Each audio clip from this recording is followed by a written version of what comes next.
part 3 is brought to you by examfear.com. No more fear from exam. Equivalent fractions. So what are equivalent fractions? These are different fractions representing the same number, even though the fractions are different, because like the example which I considered, when you think of 9 by 3 and you compare it with 21 by 7, they are definitely two different fractions. But these two fractions are representing the same number, and that is why they are categorized as equivalent fractions. So equivalent. Now, had we wanted, we could have told them equal fractions, but they are not equal because the fractions are actually different, but they are representing the same thing. That is why they are equivalent.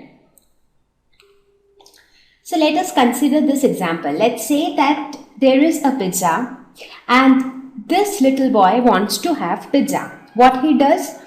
He cuts this pizza into 8 equal halves. So into 8 equal slices it has been cut. And how many slices does he eat? He eats 2 slices of pizza. So that means if I ask how much fraction or what part of the pizza did the boy eat? So the boy ate 2 slices out of total 8 slices. That means 2 by 8, which is nothing but 1 by 4, because 2 into 4 is 8. So basically the boy ate 1/4 of the pizza. So this is one scenario. In another scenario, this another boy is again hungry and he has a pizza. What he does is, instead of dividing it into 8 equal halves, he divided it into 4 equal halves. Right? And then he ate 1/2. So that means he ate 1 slice out of the 4 slices. So if I ask you what fraction of the pizza is being eaten by this boy, it would be 1 slice out of 4 slices, which is 1/4 of the pizza. So whether this boy ate 2 slices out of 8 slices or this boy ate 1 slice out of 4 slices, it is all the same. That's because 2 by 8 and 1 by 4 are equivalent fractions. So 1 by 8 and 1 by 4 and 2 by 8, these are examples of equivalent fractions. Now I hope you understand what are equivalent fractions. They are not equal, they are different fractions, but they represent the same number. So let us consider more examples. So the first example that we would consider is 3 by 9 and 7 by 21. So 3 by 9 corresponds to 1 by 3. 7 by 21 also corresponds to 1 by 3. So this is an example of equivalent fraction. Similarly, 10 by 20 and 4 by 8. So even though they look very different from each other, but this represents 1 by 2. This also represents 1 by 2. So they are again equivalent fractions.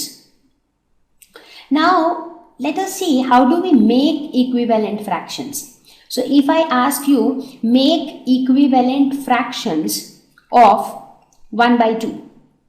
Make equivalent fractions of 1 by 2. So let's say that is a task that is being given to you. So how can you make equivalent fractions? Now 1 by 2. Right? So this is the given fraction. Now if I multiply the numerator and the denominator by the same whole number, will that affect the fraction? No, because when we are multiplying it to the numerator as well as to the denominator, let's say we multiply both numerator and denominator by 2. So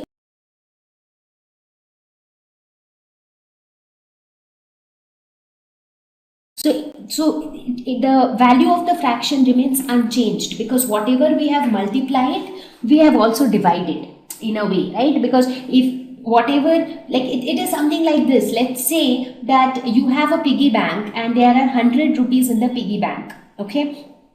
So you take out 50 rupees to buy a notebook and your brother puts in 50 rupees into the piggy bank. So that means the net amount which is there in the piggy bank is still 100, because you have taken out 50 but your brother at the same time had put 50. So that means the total content inside is still 100. So the total amount in the piggy bank remains unchanged. So the same thing happens here. You multiply something to the numerator and you multiply the same thing to the denominator as well. In that case, the overall value of the fraction remains the same.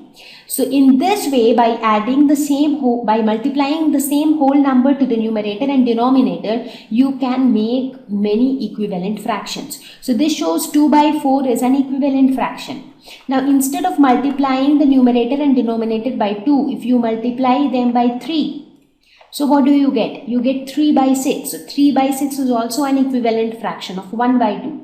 Now instead of multiplying by 3, if you multiply by 4, what do you get? You get 4 by 8. So 2 by 4, 3 by 6, 4 by 8, and so on. These are all equivalent fractions of 1 by 2. In fact, this is how we make equivalent fractions of a given fraction. That is by multiplying the numerator and the denominator by the same whole number. Fine. So this was all about the different types of fractions. Now, how do we compare two fractions? Like on the screen, you see a couple of fractions like 2 by 3, 7 by 3, 1 by 3, 2 by 5. Now, if I ask you which fraction is bigger or which fraction is smaller, how do you determine which one is bigger or which one is smaller? So, the first scenario where we have the same denominator. What do we call these type of fractions? Two fractions having the same denominator. They are called like fractions, correct? So, here 2 by 3 and 7 by 3, they are like fractions. So, how do we know which is bigger? Now, since the denominator is already same, so we do not need to bother about it. So, the fraction with a bigger numerator is bigger. So, here in this case, one is 2, the other one is 7. Now, we know that 7 is greater than 2 or 2 is smaller than 7. Therefore, 7 by 3 is also greater than 2 by 3. So, this is greater. Now, the challenge comes when the denominator are not the same. In this case, it is 1 by 3. Here it is 2 by 5. So, whether we should compare the numerator or we should compare the denominator. So, that's the problem we have. So, what do we do? So, the first step in this case would be to make their denominators same. So, we have to ensure that we make equivalent fractions of both of these numbers so that we arrive at numbers with same denominators. So, how do we do that? So, for that, what we do is the first step for that would be to find out LCM of 3 and 5, that is the denominators.